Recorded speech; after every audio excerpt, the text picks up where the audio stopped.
Eu tenho a honra, o prazer de receber em nossos estúdios o professor, doutor João Correia, ex-deputado federal, um dos mais doutos, eruditos analistas políticos do nosso estado. Por que o senhor está rindo, deputado? Eu não sou professor doutor, sou professor Badeco. E o douto analista é uma ironia fina do meu amigo Alan Rick. Pare com isso, o João deputado. Correia. Tenho Tudo bem com o certeza. senhor? Como é que você está, querido? Satisfação ter o senhor aqui mais uma vez. Prazer é todo meu.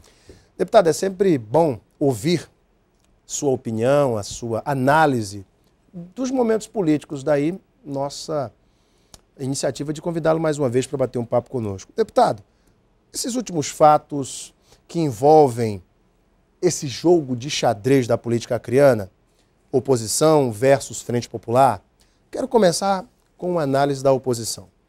Vemos aí alguns fatos: a retirada da pré-candidatura do deputado estadual Jamil Asfuri, direto da Nacional, a retirada do apoio da deputada federal Antônia Lúcia Câmara, também que apoiava a pré-candidatura de Tião Bocalhon. Enfim, fatos que mexem nesse tabuleiro todo. Do lado da Frente Popular, nós vemos que o martelo foi batido e agora é ganhar terreno. Que leitura o senhor faz deste momento político na capital, tanto da oposição quanto da Frente Popular? Olha lá, eu acho que a oposição talvez perca uma oportunidade muito, muito rica em ganhar essa eleição. Por exemplo, a eleição ainda não começou.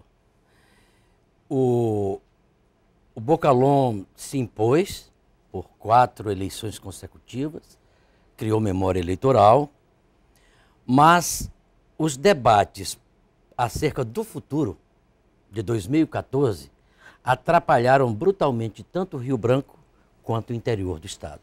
O senhor acha que esse debate foi prematuro no seio da oposição? Inteiramente prematuro. Quer dizer, a minha experiência, a única vez que a Frente Popular foi derrotada foi pelo MDA.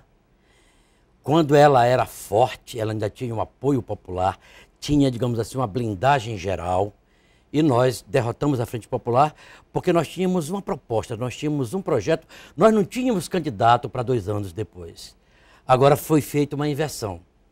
Quer dizer, havia uma luta surda entre uma candidatura de 2014 pela oposição do Márcio Bittar e do senador Petecão. Isso é que estava posto, sem palavras. Os atos, digamos assim, davam vazão a essas duas tendências. O Márcio Bittar fez, então, uma composição, e aí, nesta composição, o Márcio Bittar propunha a extinção da candidatura do Bocalhon pelo fato de ele colocar-se como uma candidatura única, unificando toda a perspectiva da oposição. Podia ser até uma coisa que desse certo. Ele teve o apoio nesse evento do senador Sérgio Petecão e do deputado Flaviano Melo. Bom, só que matar a candidatura do Bocalhon era matar uma gravidez de 9 meses.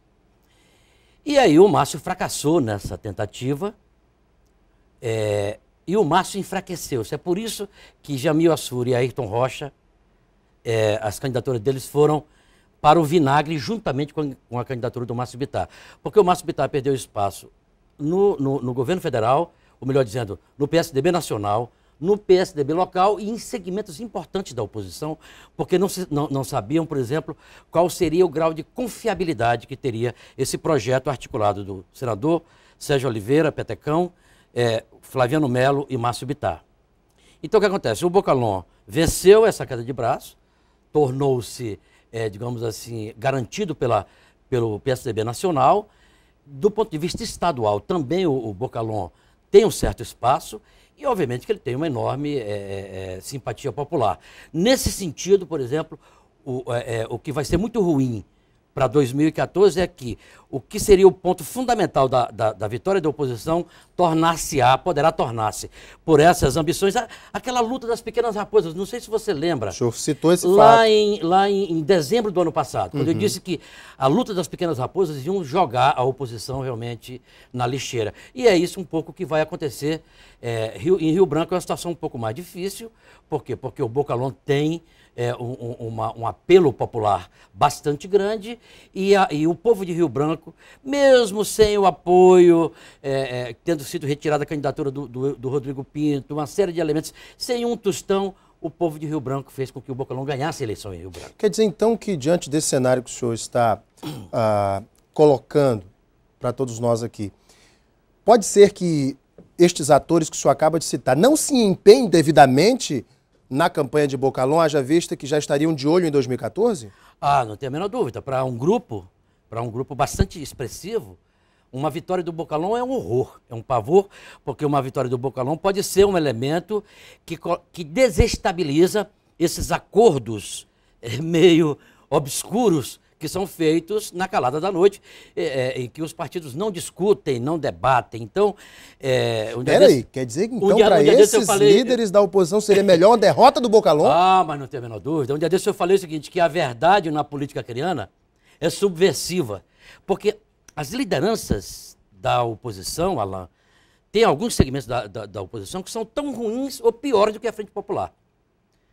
Especialmente esse grupo que veio de lá e não se sabe onde é que está, onde é que anda, ou um grupo que está aqui, mas sempre tentou ir para lá. Você está entendendo? Quer dizer, que não tem aquela lógica, que não é cartesiano, que não tem proposta, que não tem projeto, que não testa as suas ideias com um grupo muito grande. Quer dizer, que acha que tem uma, digamos assim, uma encarnação de Deus, né? Uma revelação, e acha, enfim, não beija as costas porque não pode. Quer dizer, uma certa egolatria, um narcisismo patológico. Tanto é que eu tenho ouvido falar nos últimos tempos, nos últimos dias, na última semana, de uma nova oposição, e isso me agradou muito, uma oposição que se contraponha aos equívocos, aos excessos do governo da Frente Popular e que também se contraponha a esta coisa cavilosa, horrorosa dessas lideranças de oposição. Então, eu acho que é preciso, nós estamos num certo momento de virada e a candidatura do Bocalhau se coloca como tranquila e serena, me parece, ela se impôs, alguém foi derrotado, o Márcio Bittar foi derrotado, por exemplo, o que não significa dizer que ele vai permanecer completamente derrotado. Por quê? Porque ele pode se erguer. Na política é muito isso, né? Você já imaginou? O Lula hoje está pedindo o apoio do Paulo Maluf lá em São Paulo, que a Erundina já pulou fora. Quer dizer, então essas coisas, quer dizer, tudo é muito possível. E eu queria que o senhor também analisasse a saída de Antônia Lúcia Câmara do bloco de apoiamento a Bocalhau. O que é que o senhor achou disso? Dessa história de que Bocalhau não privilegiou os evangélicos? Não, isso é uma falsificação. Não tem absolutamente... Há evangélicos e evangélicos. Você sabe muito bem disso. Claro. Né? Então, essa coisa dos evangélicos como uma unidade, isso não existe. Ou dos católicos como uma unidade, não isso existe. É uma bobagem. Isso cá para nós é uma grande bobagem. Isso é panaceia. Então, na verdade, é o seguinte, a deputada Antônia Lúcia batalhou, na terceira tentativa conseguiu se eleger deputada federal, e ela é uma deputada bastante ousada, tá certo? Eu estou falando isso como um preito de elogio. Correto? Ela é bastante ousada. Então, o que ela fez? A deputada sempre navegou um pouco nessa linhagem da situação e da oposição. Quer dizer, ela é aquilo que os que gostam de matemática chamam de interseção. Na oposição, ela tem uma interseção com a oposição e ela tem uma interseção também com a situação. Então, na verdade, a Antônia Lúcia está jogando uma carreira solo. Eu não consideraria a deputada Antônia Lúcia como uma deputada de oposição, porque ela de fato não é. Ela não é em Brasília e também não é aqui. Ela tem, digamos assim, uma relação muito íntima, tá certo? E com a Frente Popular. Então, nesse sentido, eu não vejo como uma grande perda. Ou seja, ninguém perde o que não tem. Vou dar uma paradinha para o intervalo, vou fazer 2 blocos com o deputado João Correia. Vai ser uma beleza. Daqui a pouco a gente volta e aí tem também pergunta dos internautas logo após o intervalo. Até já.